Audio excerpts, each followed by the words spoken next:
महापुराण कथा करते हैं इसकी 7 दिन की, वो भागवत है ये।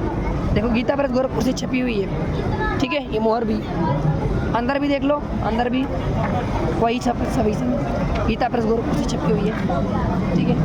आप प्रॉपर तरीके से देख सकते हो, हमारी छपाई नहीं है, ना संत रामपाल जी ने घर से छपी है। आप देखो इसका पेन नंबर आपको बताऊं मैं, 10वां स्कंद है, पेन नंबर 645। अब इसमें क्या कहा गया है, ध्यान तो सुनना, बहुत बहुत इम्पोर्टेंट बात बता रहे कृष्ण जी। खुद कृष्ण जी बता रहे हैं कि केवल जल में तीर्थ नहीं कहलाते। गंगा यमुना सरस्वती जिनमें जल है, ये तीर्थ नहीं है। केवल मिट्टी या पत्थर की प्रतिमा ही देवता नहीं होती, ये सब मूर्तियाँ में भगवान नहीं है। संत पुरुष ही वास्तव में तीर्थ और देवता है। सच्चे संत सच्चे भगत ही तीर्थ है, देवता है, ये मूर्ति में नहीं है देवता। क्योंकि उनका बहुत समय तक सेवन किया जाए तो वे पवित्र करते हैं, परंतु संत पुरुष तो दर्शन मात्र से ही कृतार्थ करते हैं। संत के तो परमात्मा स्वरूप संत है, जो भगत है सदगुरु है, उसके तो दर्शन से मुक्ति हो जाती है, दर्शन से उनके पाप कट जाते हैं हमारे।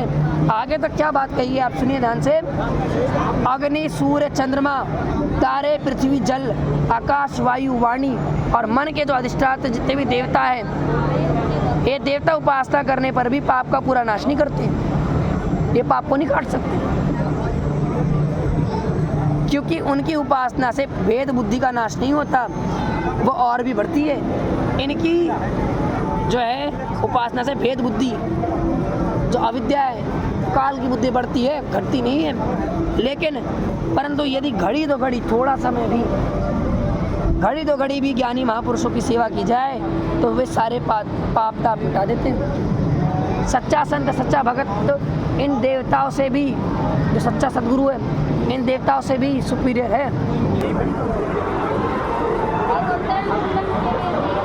पाप ताप का नाश कर देते, क्योंकि वे भेद बुद्धि के विनाशक हैं। महात्मा और सभासदों, जो मनुष्य वात पित्त और कफ इन तीनों धातुओं से बने इस शब्द शरीर को अपना, मैं स्त्री पुरुष आदि को अपना और मिट्टी पत्थर काष्ठ आदि पार्थिव विकार को इष्टदेव मानता है।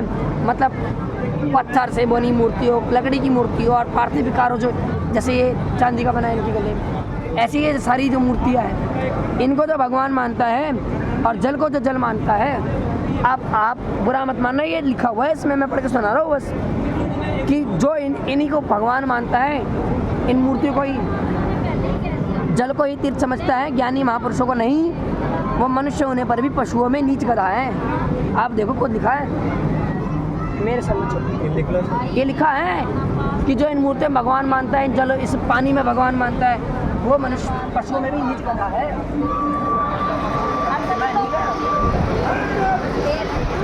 आप देख लो, भागवत कह रही है आपकी, बढ़िया करके देख लो, आपके ना समझ में आ गया, आप किसी और से पढ़वा के देख लो। यही